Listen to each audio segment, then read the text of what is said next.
Karachi airport पर cargo terminal की सख्त मॉनिटरिंग शुरू कर दी गई। सिविल एविएशन अथॉरिटी (CAA) ज़राए के मुताबिक कराची एयरपोर्ट के कार्गो टर्मिनल में 100 CCTV कैमरे नस्ब किए गए हैं, जिनके जरिए कार्गो टर्मिनल की सख्त मॉनिटरिंग की जा रही है।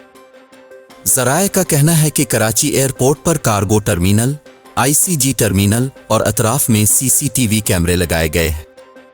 बताया जा रहा है कि गैर मुताल्लिका अफराद के कार्गो टर्मिनल में दाखिले और चोरी रोकने के लिए कैमरे नस्ब किए गए हैं।